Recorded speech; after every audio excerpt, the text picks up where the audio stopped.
Hi Rhiannon, hi Kyle, hi Meeples. Well, this month on Spooning Meeples we're talking about luck in games, and if I'm perfectly honest, when the topic idea came up I was stumped about what to talk about, and I guess there's a reason for that. To me, luck is apparent in most games, and I guess it comes down to what your definition of luck is. So I'm just going to look down here and read to you from Board Game Geek what their definition of luck is. Luck is a noun, a result of randomness giving one or more players an advantage within a game. When you're talking about playing a game, for example, rolling a die gives a random result. If, for example, it's a six-sided dice, a result between 1 and 6. And there is no way that when you actually physically roll the dice, unless you cheat in your roll, that you can affect the outcome of what that roll is.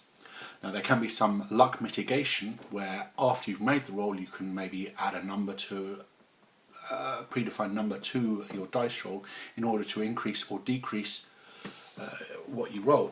The other side of luck, I suppose, depending on your definition, is maybe it's player interaction.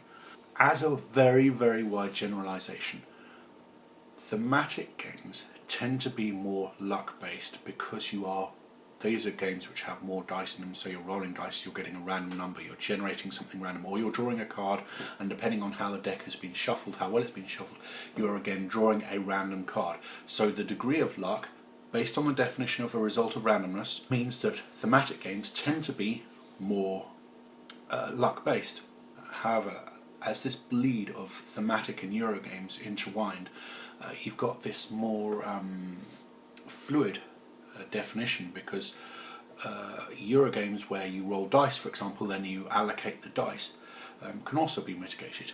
So as I say, I wasn't really sure what to talk about, so I asked on Twitter what people wanted to know about, and one of my good friends, Mark Rivera, who is at Blighty Gamer, responded, "There's no such thing.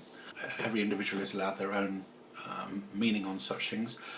I personally disagree. I believe luck is a huge thing, but again it comes down to your very definition of luck. One of the things I jokingly suggested was I was just going to record myself rolling a dice 100 times, 1,000 times, something like that, just to see, okay, how many times do I get a 6?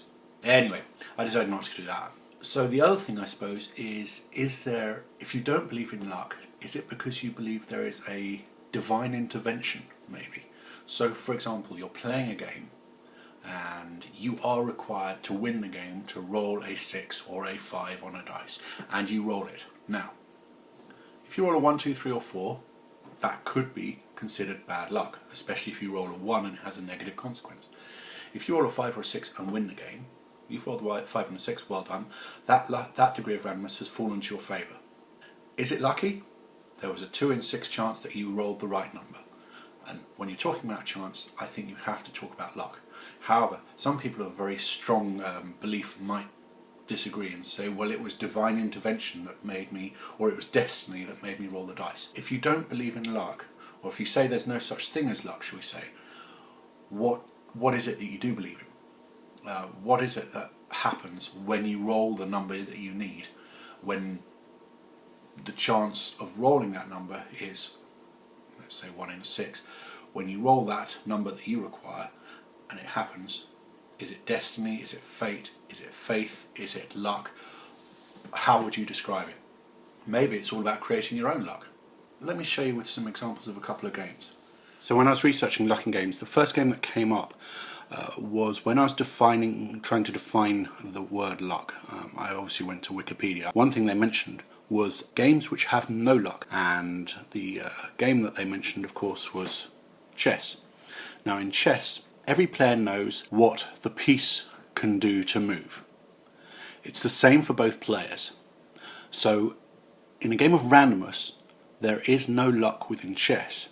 However, there is randomness in as much as you don't know how your opponent will react, and you don't know if your opponent sees everything that's available. So for example, say you're in a position where you make a mistake and it could lose you the game. However, throughout the entire game, your opponent has been on a strategy where they would be trying to win the game through that set strategy, and they miss your mistake. Are you then lucky because they didn't see the mistake and win the game? In Catalyst Games' The Juke, you take the idea of chess, where the players have their pieces on a board and each player has, again, the same pieces, and the movement is predetermined, so everybody knows what's going to happen. And again, there's a degree of luck added to the game. This time, as well as what the person might do, there is the fact that you might have a different piece on the board, even though all the moves are known to the players. And that happens through drawing new pieces out of a bag. So the piece that you get out of here is entirely random, although albeit from a set series that you know. When you draw a piece out, what you get, you can then place. The other thing that you don't know in the Juke, which again is pretty much a chess variant because you're trying to effectively capture the opponent's Juke piece as opposed to the king piece in chess. So when you have a different piece to your opponent on the board, you're allowed to know when this piece moves how it'll move next time, because once you've moved a piece you flip it over and the movement changes. Now once you play it a lot, players will know what the pieces are and how they can move, but initially in the first few games your opponent might not know how a piece will move. So there's a degree of randomness there, but the main piece of randomness added to the game, as said, is through drawing the pieces from a bag. Patchwork is by Uwe Rosenberg and Mayfair Games, a two-player game about building patchwork quilts on these player boards here. I would say again, there is very, very little, if any, randomness. In fact, I would say there's pretty much no randomness, except for the initial setup of the patchwork pieces around the board, which is done randomly. Beyond that, every player has full knowledge of what's going on in the game. They know the cost of the piece, they know how long it'll move their piece along on the score track, and whether or not that'll give them an extra turn. The only thing again that they can't guarantee is what their opponent is going to do. The only luck is that maybe they're in a situation where they want to take a piece and it's their opponent's turn. Well, you can't count for the actions of your opponent, and that degree of opponent luck will always occur in every single game unless you're playing a solo game. And in a solo game, if you didn't have luck or if you didn't have randomness, then it wouldn't be much of a game.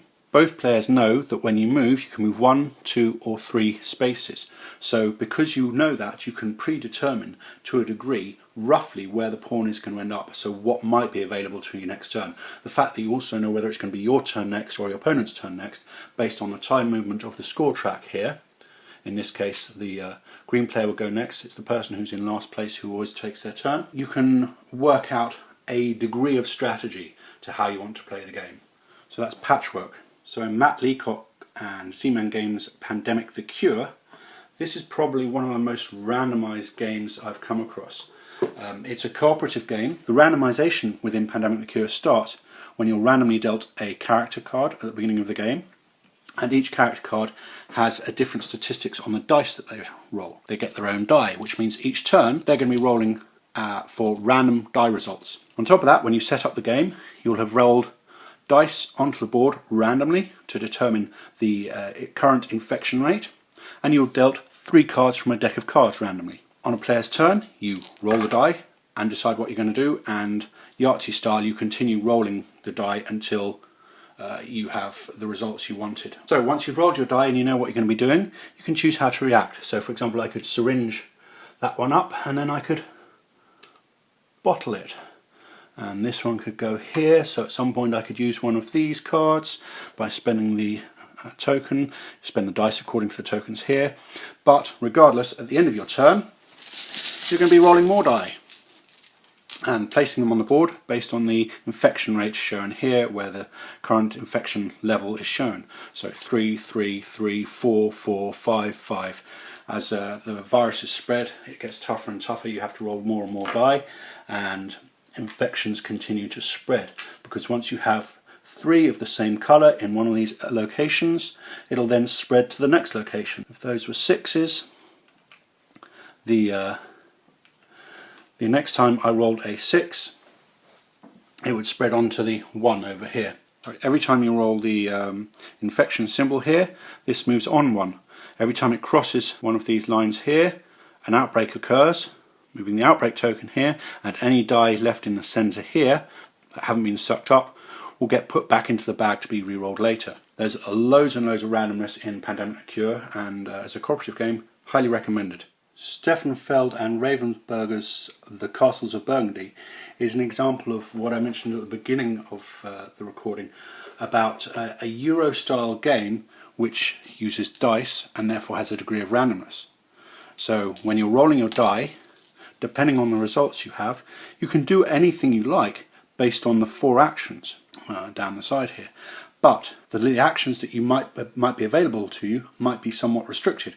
For example, you might choose with this 3 to take one of these 2 tiles, but had the previous player already taken all those tiles and they weren't available to you, then you'd have to use the 3 for something else. Alternatively, and one thing that this does very well, is it provides these tokens which allow you to add 1 or subtract 1 to your die roll. So suddenly this 3 could become a 2 or it could become a 4. And again, one of the things you can spend your coins on, your dice on, is getting extra tokens. So Castles of Burgundy has the randomness of the die roll in a Euro game, but accounts for the dice randomness by allowing players to mitigate the randomness by spending dice to acquire tokens so that they can change the results of their rolls.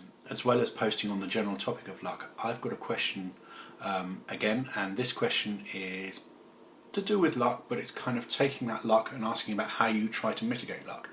And one of the things that interests me is in a lot of sports personalities have various superstitions. My question to you is, when you're playing games, are there any superstitions that you have? Is it only for specific games or is it for all games?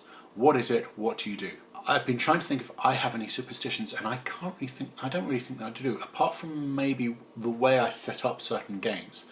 And I feel, should we say, uncomfortable if I'm playing a game that somebody else has set up and it's not set up the way I normally have it set up. I don't mind if a board game is facing me or facing away from me. It's more, okay, if the board is facing in that direction, then these cards always have to be on this side of the board, or those cards have to be on that side of the board. I don't have a set of lucky dice, for example, although recently when I've been role-playing, I tend to roll dice depending on how they performed recently for me, which is ridiculous because they have no memory. Dice have no memory. Even though that's the case, I might choose a favourable dice because last time, in my opinion, it did well for me. I hope you agree with some of the games that I showed you, how their luck factors into the game, and maybe you saw a new game that you'll want to try out now. So that's what I've got to say about luck in games this time. I hope you enjoyed it. I hope you enjoyed hearing about the 5 games that I showed you, although I guess the majority of games shown here people knew something about. Chess. Thanks. See you next time. Bye. There is coffee in here.